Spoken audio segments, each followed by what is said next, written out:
Hello, I'm Sebastian Michael, and this is this Saturday's Sonnet. How careful was I when I took my way, each trifle under truest bars to thrust, that to my use it might unused stay from hands of falsehood in sure wards of trust. But thou, to whom my jewels trifles are, most worthy comfort, now my greatest grief, thou best of dearest, and mine only care, art left the prey of every vulgar thief. Thee have I not locked up in any chest, save where thou art not, though I feel thou art, within the gentle closure of my breast, from whence at pleasure thou mayst come and part. And even thence thou wilt be stol'n, I fear, for truth proves thievish for a prize so dear. Do you remember when last I was away, I, the poet, was last away from the young man, and I said, for thy sweet love remembered such wealth brings, that then I scorn to change my state with kings. My state was arising and singing hymns at heaven's gate. That's how happy I was. Listen to this now, Sonnet 48. We don't know how much time has passed. We will get a fairly clear idea of how long it takes from the first to the last sonnets, assuming that the sonnets begin when the poet first meets the young man. But at this point we don't know exactly where we're at. But we know some time has passed. It's 48 sonnets into the canon. And a lot has happened, a lot has changed. I'm away again, there's no doubt about that. I'm clearly on the road again. Sonnets 43, 44, 45, they all talk about being away from the young man. They all talk about being away from you. They talk about being away in a very different way. When last I was away, the words seemed to be coming straight from the heart. They were fresh and they were untainted. And now, there are these few sonnets at the beginning of this batch, but they seem almost a little bit contrived. I don't know whether that's fair to say about anything that Shakespeare has written, but I think it probably is fair to say. If you look at the couple 46, 47, it's a nice construction, it's clever, but it's not passionate. And this now, 48, what a difference a few weeks make. What a difference a betrayal makes by the young man. We know, we have very firmly established without any doubt, it's so clear in the words, that the young man, the young lover, has gone off with not just anybody else, but with my mistress, with another love of mine. Now, leaving aside the fact that I have another love to be taken from me, that was clearly a betrayal. This is not the kind of thing you do. And now there is new separation. Now, the reasons for separation, again, they're not clarified, but they don't particularly need to be clarified. When you do go back to the historical documents and to what happened in London at the time, there are various periods during which it's clear that Shakespeare's players are on the road, that they go touring, and very clearly Shakespeare is away again. We know this for certain because in Sonnet 43 I talk about how most I can see my love when I close my eyes, because he's not there but I can imagine him. In 44 I talk about how wonderful it would be if my body were able to travel through space and time just as thought is, if it just go there and be with you. So we know they're separate. There's absolutely no doubt about that. And of course, Sonnet 48 itself tells us that I took my way, I've gone away. So what does it mean, Sonnet 48? How careful was I when I took my way, each trifle under truest bars to thrust, that to my use it might unuse its day from hands of falsehood in sure wards of trust. Pretty obvious. How careful was I when I took my way, when I left home, when I went away from home in London, we can assume fairly certainly.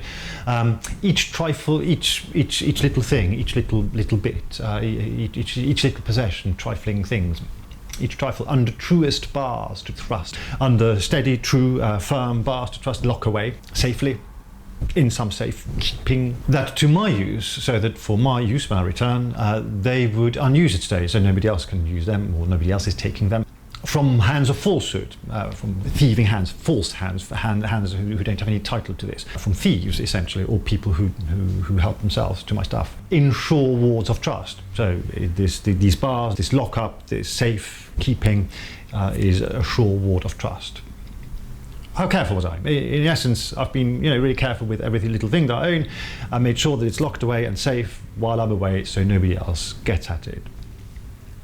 But thou, to whom my jewels trifles are.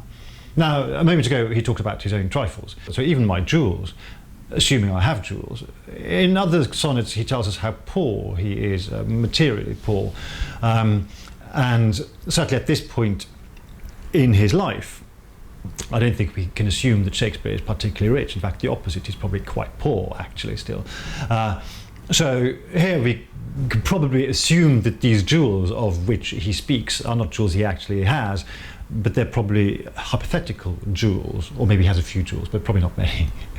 But the meaning is, even my jewels, even the most expensive, even the most valuable thing I could possess, compared to you, is just a trifle. Most worthy comfort, now my greatest grief.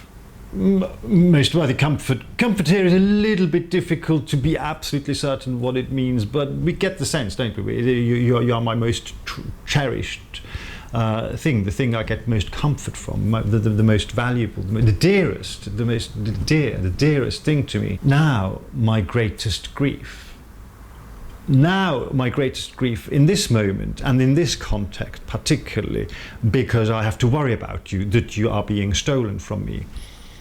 But in this one twist, of a line, there's something else comes through, does it not? Which is that while up until now you have been my greatest comfort, my most worthy comfort, you are now also potentially the source of my greatest grief, because grief is a word more meaningful, deeper, more profound, surely, than mere worry. My greatest grief.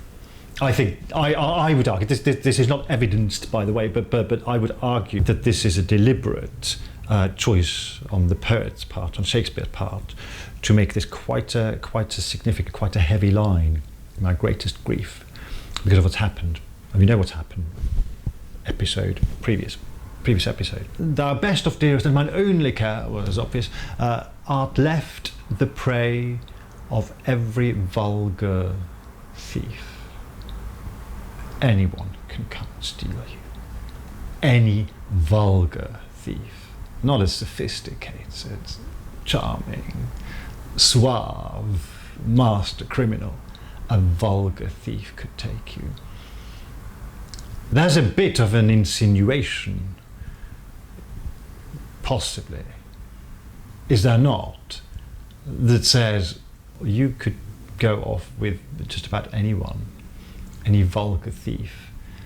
There is, apart from the care that you might be stolen from me, also, I think, a message from me, the poet, to you, that you are susceptible to this. You are not discerning every vulgar thief. Thee have I not locked up in any chest. Obviously I couldn't physically lock you up in a chest, that would be cruelty in the extreme. Save where thou art not, though I feel thou art. Except where you aren't actually, even though I think you are there in my heart. And this is truly significant, because this marks this shift that's taken place again. This is a new development in the relationship that has been prompted, triggered, precipitated by the events of during the last batch.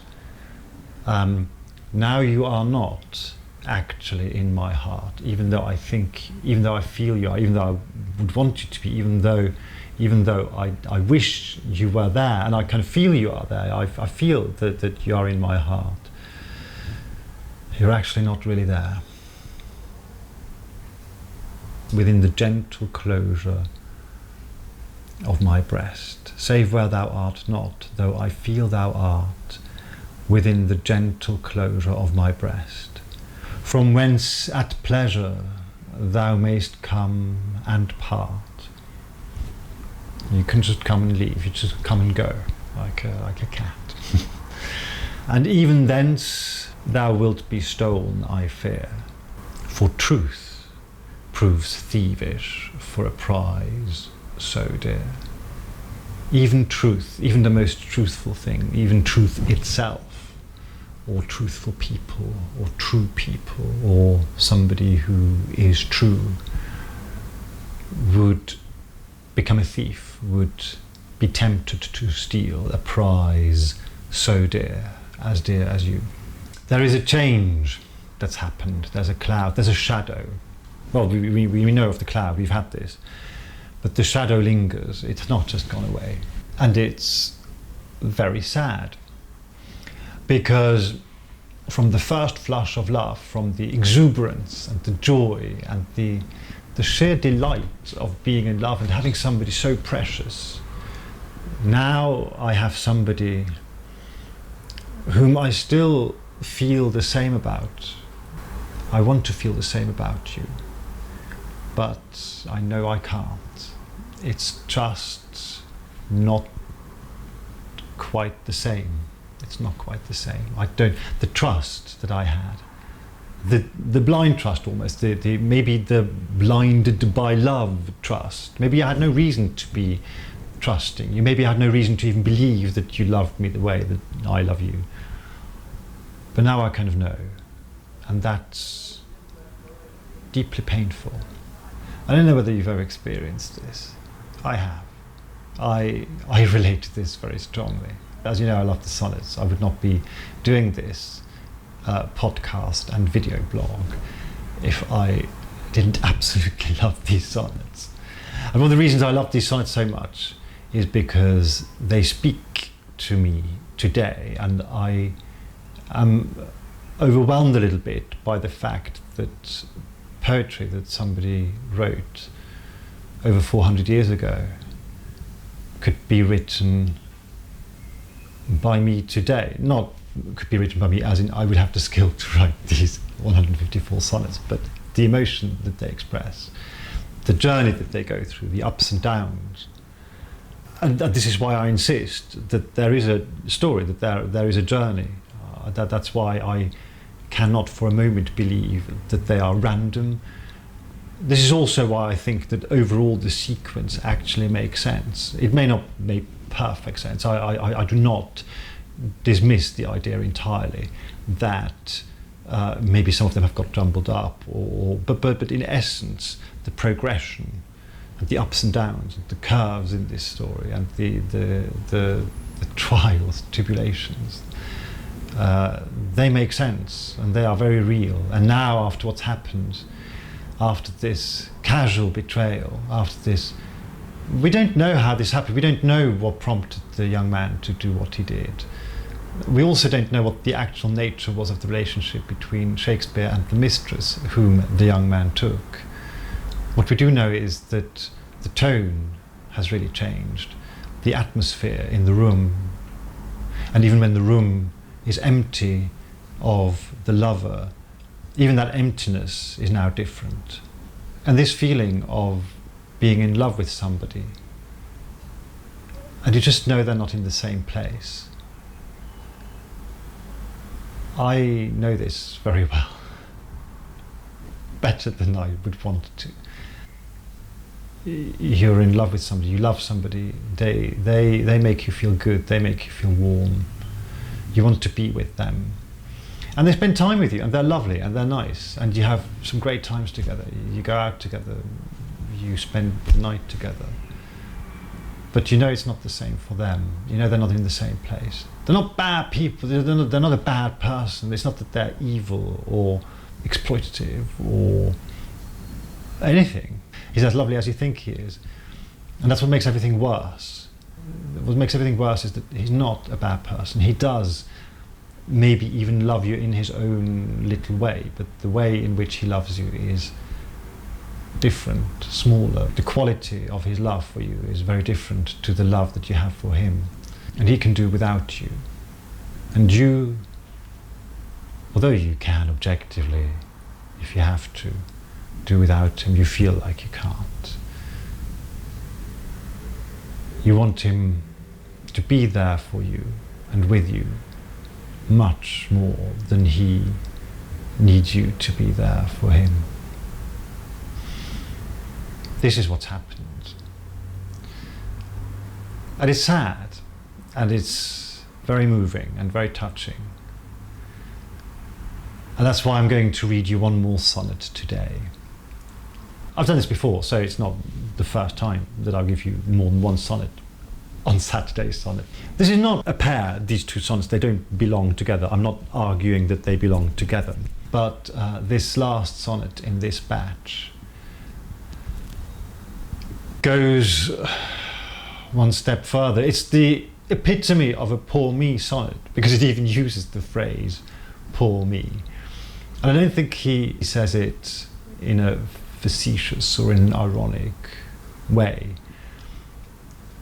He may even mean it in a literal way. He may actually even mean poor as in somebody who has very little, I who have nothing.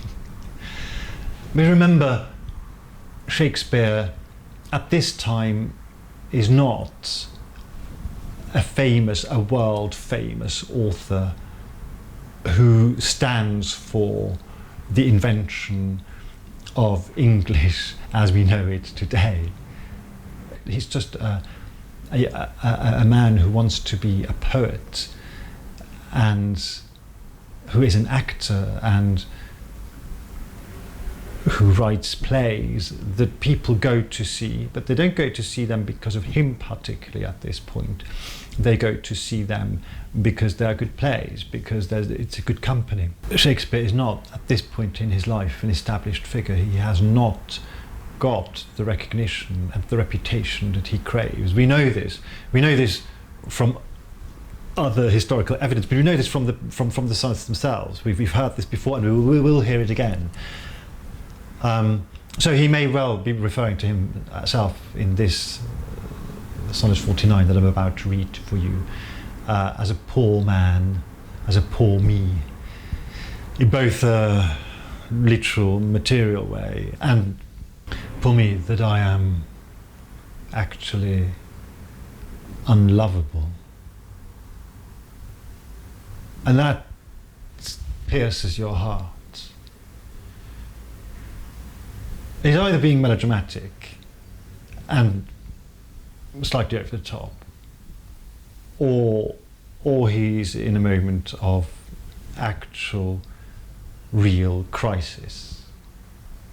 And to think that somebody who writes such glorious words about everything, about literally everything, should find themselves in a position where even he cannot think of himself at this moment as lovable. Listen to this. Against that time, if ever that time come, when I shall see thee frown on my defects, when as thy love hath cast his utmost sum, called to that audit by advised respects, against that time when thou shalt strangely pass, and scarcely greet me with that sun, thine eye, when love, converted from the thing it was, shall reasons find of settled gravity, against that time do I ensconce me here within the knowledge of mine own deserts, and this my hand against myself uprear, to guard the lawful reasons on thy part, to leave poor me, thou hast the strength of laws, since why to love I can allege no cause.